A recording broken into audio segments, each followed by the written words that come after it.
Welcome to the program. A suicide bomber penetrated one of the most secure areas of Baghdad and killed at least 8 people, including 2 members of parliament. That's one theory coming out of the Iraqi capital in the last hours as investigators try to make sense of an explosion at the parliament cafeteria.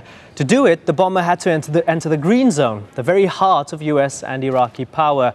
This is what we know. The explosion rocked a cafe inside the heavily fortified green zone at about 10:30 GMT. It came just as the Security and Defence Committee ended their meeting, while several parliament members were eating lunch. So far, 8 people have been confirmed dead. Among them, 2 politicians, Asi Hussein Mohammed from the Kurdish Alliance and Mohammed Al-Jazeera, a member of the Sunni National Dialogue Front. A female legislator from the same party was also seriously wounded, and one of at least 13 people who were injured. Reaction to the attack continues to come in, but an influential MP has already been quoted as saying the blast proves the security plan is a 100% failure. But the parliamentary speaker has called for an urgent sitting of parliament on Friday morning to show a united front. Sebastian Walker has this report. Iraq's parliament, the latest target for violence ripping the country apart. Officials say a suicide bomber struck this building deep in the fortified green zone while parliamentarians were having their lunch.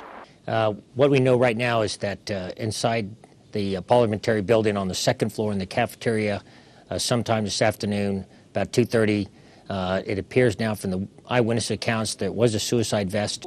These are pictures from a session just hours earlier. This man, Dr. Salman Al-Jumaili, was badly injured in the blast. His colleagues condemned the act. Well, it is very deplorable. It's very sad. It's one of the darkest days in Iraq. What happened to an infant democracy is heartbreaking, and it's deplorable. And this shows the extent of the problem in Iraq. Condoleezza Rice and other international figures added their voice to the criticism. Again, the terrorists and those who wish to stop the Iraqi people from having a future that would be based on democracy and stability. I'm again deeply troubled by all this continuing violence, particularly again this time attack on Iraqi parliament in the green zone. Such violence, whatever the motives may be, cannot be justified. The parliament building's in the very center of Baghdad, on the edge of what used to be the presidential palace.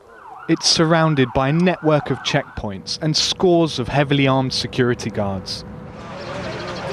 The brazen attack comes just hours after one of Baghdad's most famous bridges was destroyed in a spectacular bombing. Now, with reports of parliamentarians killed in the Green Zone blast, it seems violence can strike anywhere in the capital. Sebastian Walker, Al Jazeera. More on this, Iraqi MP Mahmoud Usman from the Kurdish coalition joins me now live from Erbil. Mr. Usman, thank you very much for joining us. Your response to the attack on Iraqi parliament today? Well, it's a sad day, really, because, and I express my condolences to the families of my colleagues who were killed and also the others there who are wounded. I hope they will have full recovery very quickly. I think this shows that the security plan hasn't worked as it should, and there is infiltration, and violence has reached the green zone itself. That means the green zone itself is not safe as it was before. So I think something should be done about it. They should revise their plans, and they should concentrate on having reconciliation between the Iraqi political and religious groups, because if they are reconciled and if there is a real agreement in between, I think a lot of problems will be solved. What we suffer from is not only security, but it is political conflict, and it has also religious divisions and problems in between the sects. Yes, MP for National Dialogue Front Saleh Al-Mutlaq earlier told us that that security plan is a 100% failure. Do you agree with him categorically that it's a 100% failure? No, of course not. There's no 100% in politics anyway. I think it hasn't achieved its aims. There are some defects in it, and it hasn't achieved its aims as it should. And it shows that the problem couldn't be solved through security plans only. It is a political conflict, it is a political dilemma, the difference between religious leaders. It should be tackled in that way. It's not only political. I think it's not only security, but it's sure that security plan hasn't worked as it should, and it hasn't ended the problems. Does it matter to you which group has committed this act? Well, actually, I hope there will be full investigation to know exactly what happened, who has done it, who is behind this action, this crime, and I hope the investigation will have results. We have seen many investigations in the last 4 years, and we didn't get results, unfortunately, usually. I think there should be full investigation, and everybody should be in it, and there should be full investigation to know exactly who did it and who is behind it, because this is very, very important. It is the most sensitive place, and beyond this, we can't be any more neglecting anything. Mahmoud Osman, MP from the Kurdish coalition list, thank you very much for that. The death toll from the 2 bombs which tore through the Algerian capital Algiers has risen to 33. A group claiming to be Al-Qaeda's representatives in the Maghreb has claimed responsibility for the attack. Shireen Tadros reports. These are the men thought to be behind the worst violence Algeria has seen in years. They belong to a group claiming to represent Al-Qaeda in the Maghreb, a claim the Algerian government has not confirmed. The link between the attack and Tuesday's blasts in neighbouring Morocco has also been denied. There is no link to the Algerian bombings, not in timing or in resources used. In Casablanca, it was the security forces who decided the timing of intervention, which led to the blasts. But in a phone call to Al-Jazeera, a spokesperson for the group said they were behind the coordinated blasts in the Algerian capital. He said, "We are targeting the alliance of crusaders and their governments, tracing them wherever they are, defending our brothers, the oppressed all over the world, and defending our brothers, the detainees, prisoners, and oppressed ones in Morocco, Algeria, Mauritania, and others." The fear now in Algeria is that the country will return to the violence it saw in the mid-1990s. More than 100,000 died in over a decade of fighting. Here on the streets of Algiers, people spoke of the tense atmosphere.